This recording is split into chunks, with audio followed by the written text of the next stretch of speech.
It's the Star in Charge Star Life E, and we back at it with another edition of Certified Star. We figure out what makes these niggas stars for real.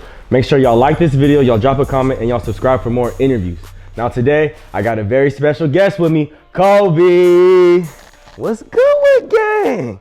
What's up with you, man? How you been doing, nigga? Chilling, bro. Same shit. Videos. So, nigga, why I thought you was MBNL when I first... Stop playing with me, bro. Nigga, I thought you was that nigga. I was like, wait, did I schedule these niggas on the wrong time or what? Nigga, that's your long lost brother, bro. Hell no. Don't fucking cap to me, nigga. Shout out his music, though. Yeah, that nigga go crazy. That nigga go crazy. So, here at Certified Star, what we like to do with our guests, you feel me? We want you to take us back to the trap. Take us back to where you originally from, for real. Well, you know, I'm born and raised in Fairfield. People think I'd be from Sac and Stockton. No, I'm from Fairfield, born and raised. Then I moved to LA. Then I moved to Sac. But yeah, Fairfield. Mostly Fairfield. All right, Fairfield, so take me to your childhood. How was it growing up in the streets of Fairfield? Was you in like a specific neighborhood or like where was you at? Shout out my mom. So my mom had me when she was 14. Damn. Right. Young. Man. That's a freshman in high school, damn near. Yeah, exactly. You bitches was not, feel me, when you was 14, you bitches starting your periods and shit. So my mom grew up fast. My mom grew up fast. So look though, my mom got pregnant when she was 14. She was from Guam. Then she moved, or well, her parents kicked her to California. You know what I mean? Filipino, you know how Filipino parents be disowning you when you do some shit like that at a young age. So she moved to Cali, and my mom got pregnant at 14. Her and my dad split. My dad moved to I forgot where my dad moved to, but my dad got killed. He got shot. He got killed. So damn. So it's, for me, it's all over the place. My life, but my dad wasn't even in my life. It's just, for me, never got the chance, I guess. Then for me, my mom just raised me. Fairfield, feel me? And I was just, she always kept me busy. So feel me, I was a hooper. Could've went to the NBA, but I didn't really feel like it. Played football. You capping like football. Feel me, I could've went D1, but I turned down all that. Feel me, to take care of my family, all that. I got an injury that derailed my career. So feel me, I couldn't go pro in any sports. Makes sense. But I did boxing. Feel me, could've went pro in boxing. Mayweather actually hit me for a contract and all that, but I was like, nah, I'm straight. Feel me. I didn't want to get punched for a living, so I decided to do the video. So I decided to do the videos for me, but I'm like fresh couple months in the videos now. But for me, just born and raised Fairfield. Okay, so take me to your school. What schools was you going to out in Fairfield? I mean, I went to K.I. Jones. I went to Nelda Mundy Elementary, and then I went to Green Valley Middle School, and I went to Rodriguez High School. If you from Fairfield, you know Rodriguez, best high school in Fairfield. Not for sports, cause Bandon way better, but Rod did they shit. Okay, so how was your school and shit? What kind of kid was you in school? Was you the class clown? Was you that funny nigga in school? Was you that quiet nigga? I was pretty quiet, bro. Like, if you feel me, my people that knew me, they knew I was funny. But I didn't like being out there like how I am now. I didn't like being out there. I'm not gonna say I was nervous all the time, but I was just more so reserved, introvert. That's what it's called. Yeah. I was an introvert. You didn't like talking to people and shit. With nobody. Not nobody, but feel me. But like, damn near, like not too many. Just my people, yeah. And I didn't like people seeing me. Like, I hated doing presentations. I hated speaking. You hated being the center of attention, nigga? Yeah, basically. What? Yeah. That don't make no sense, nigga. Like, what was it back then, you feel like? Like, I think because I grew up in a household where it was just me and my mom was always at work, so it was just me. So I'm not used to being around people. So for me, it's just me and my mom. When my mom's at work, I take the bus home, I come home, it's just me there. Like, feel me? So I'm not used to being around hella people. Like, feel me? People got siblings and they used to fighting and arguing and talking and shit. I was at home alone, feel me? Just dead ass home alone. Right.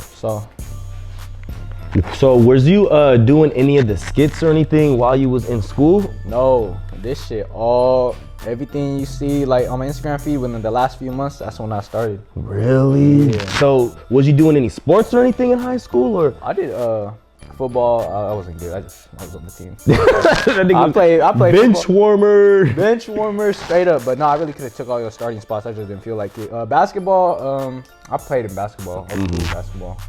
nothing crazy. Nothing. Like I said, I could have went pro, but feel me, I was just like, I got injured. That's what happened. Knee injury.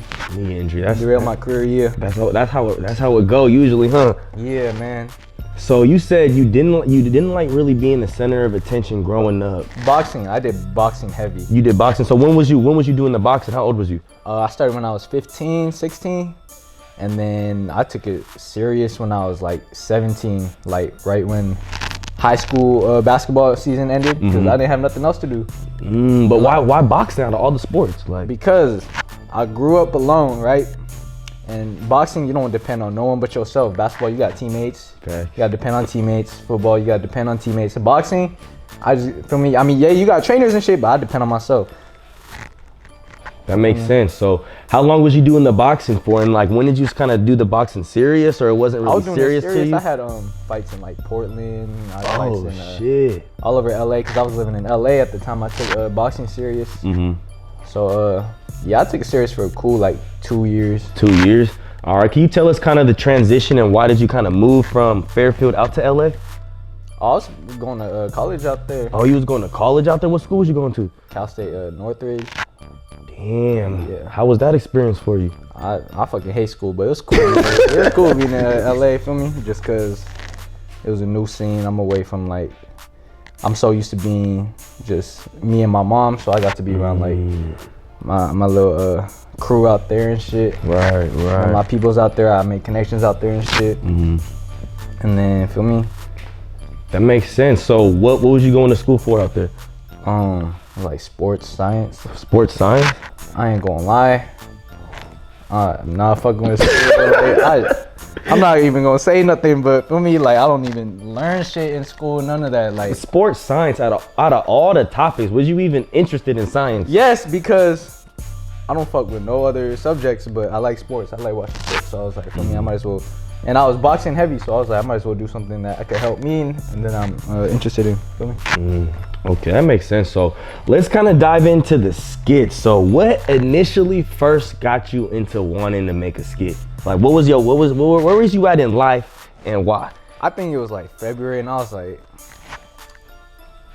fuck it. All right, shout out my boy Calvin and my boy Anthony, but I wanted to do like funny raps at first, like stupid ass raps, like funny raps, and then I was like, hey, let me start with like funny videos.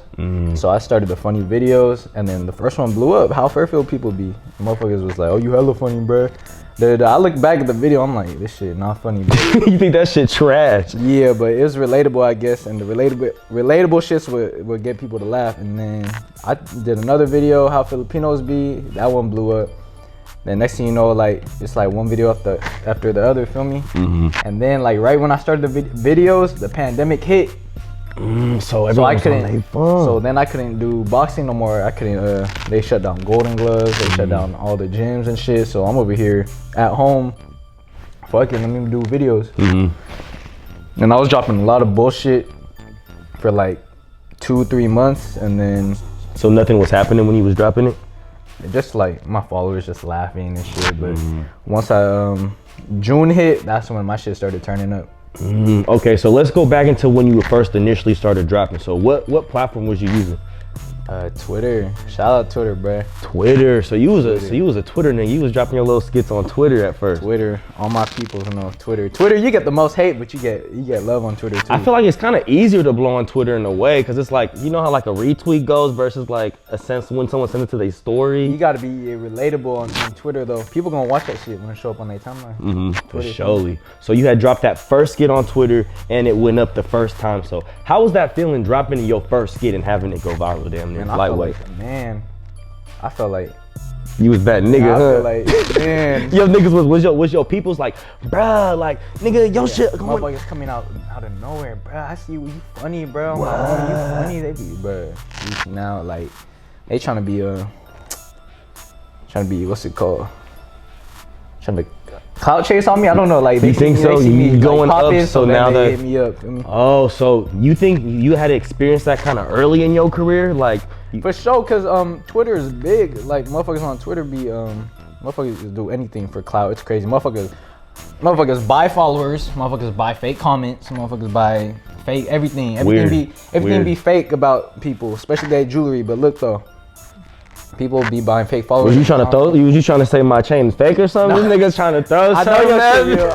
I know your shit real. I remember. Yeah. Who was talking about it, but motherfuckers be just fake all over the internet. So for me, when they see someone popping, they try to hop on the wave and try to get shit going for themselves. Feel me?